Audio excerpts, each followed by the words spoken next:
다음으로 이야기해 주실 설화의 존재는 또 뭡니까? 인어입니다. 인어요? 네. 예. 인어가 실제로 존재합니까? 실제로 존재하냐고 물으시면 그거는 아닐 것 같은데 그럼에도 불구하고 인어설화는 굉장히 전 세계적으로 분포되어 있는 이야기거든요. 폴란드 같은 경우에는 폴란드의 수도인 바르샤바가 인어의 도시라고 하고요. 또 폴란드 사람들은 인어의 후손이다라는 그런 전설도 있어요. 스코틀랜드, 아일랜드, 그리스, 콩고, 캐나다 이렇게 굉장히 많은 나라에서 인어에 대한 이야기가 내려오고 있고요. 아시아로 오면 중국에서도 문헌에 인어에 대한 이야기가 남아있고 일본 같은 경우는 인어 고기를 먹고 800년을 살았다는 800비구니 이야기가 굉장히 유명해요.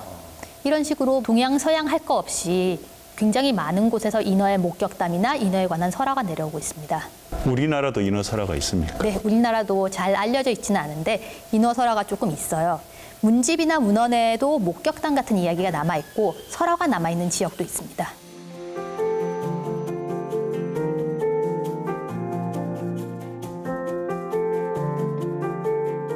인어를 이렇게 표현하면은 반은 인간이고 반은 물고기 형태로 표현이 되는데 이 모습이 전 세계적으로 공통적인 겁니까? 사실 그렇게 공통적이라고 하기는 조금 어렵고요. 우리가 알고 있는 그런 아름다운 여자의 모습이라는 건 사실 중세 유럽에서 기독교 사회에서 만들어진 모습이에요.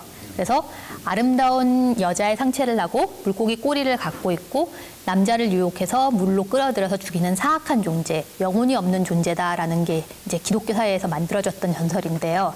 반면에 스코틀랜드나 아일랜드 같은 데로 가면은 셀키라는 존재가 있어요. 이 셀키도 바닷속에 들어가면은 물고기로 변해서 헤엄을 치는데 무트로 올라오면 그 물고기의 껍질을 먹고 아름다운 남자나 여자의 모습이 된다고 해요. 그래서 무트에서 사람들을 유혹해서 바다로 데려가기도 하고 또는 육지에서 혼인 생활을 하기도 했다라고 이야기를 합니다. 우리나라의 인어 같은 경우에는 중국의 문헌을 통해서 유입되었다고 보는데요. 우리나라 인어는 서양의 그런 남자를 유혹해서 죽이는 인어와는 굉장히 좀 성격이 달라요. 우리나라의 인어 같은 경우는 사람을 도와주려고 하고 은혜를 입으면 갚으려는 모습을 보이는 경향이 있고요. 또 목격담에 따르면 남자도 있고 여자도 있고 심지어는 어린아이 인어도 있었다라는 이야기도 있습니다.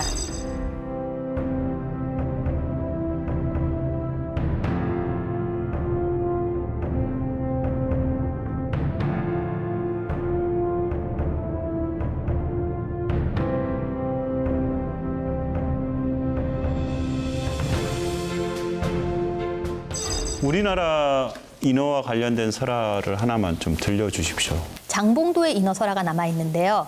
장봉도에 최씨성을 가진 어부가 어느 날 고기잡이를 나갔는데 그물을 던졌더니 그 그물에 여자의 상체를 갖고 있고 밑에는 물고기 꼬리를 한 사람 고기가 걸려 나왔다고 해요. 이 사람 고기는 말은 할 수 없는데 어부를 보고 굉장히 슬프게 울어서 이 어부가 안쓰러운 마음에 풀어주게 됐어요. 그랬더니 다음 날부터 물고기가 굉장히 많이 잡혀서 이 최씨 어부가 아, 그 사람 고기가 은혜를 갚았구나라고 생각하고 주변에도 이야기를 했다고 합니다. 이 장봉도에는 그래서 이 인어상이 건립되어 있고 이 설화도 기록이 되어 있어요. 인어 설화는 사람들에게서 점점 잊혀져 가고 있는데요.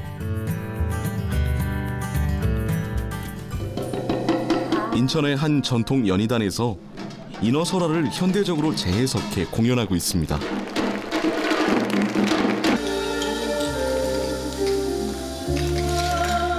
인천 아라리 작품은 인천 장봉도 앞바다에서 전해지고 있는 인어 설화가 있습니다. 인어가 어느 날 그물에 걸렸는데 그 그물에 걸린 인어를 채취성을 가진 어부가 인어를 살려 보내주니까 은혜가 그 고마움을 그 만선풍으로 보답하였다는 것들을 모티브로 해서 인천 아라리가 제작이 되었습니다.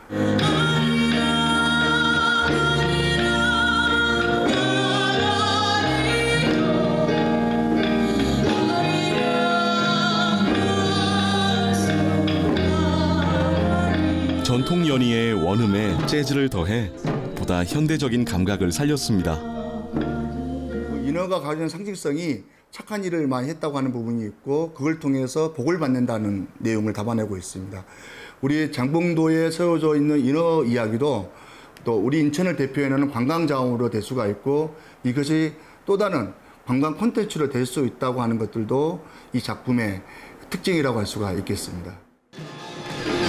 사라져버리기에는 아까운 우리의 전통 설화를 보존하고 지역의 대표 콘텐츠로 만들려는 노력이 아름다워 보입니다.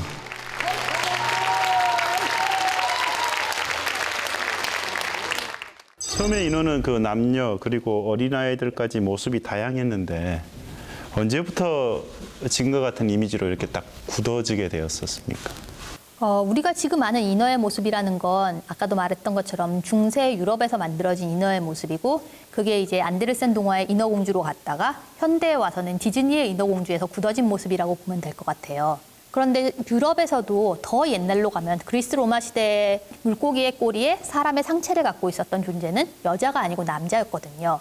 정확하게는 트리톤이라는 반신 종족이 사람의 상체에 물고기 꼬리를 갖고 있었어요.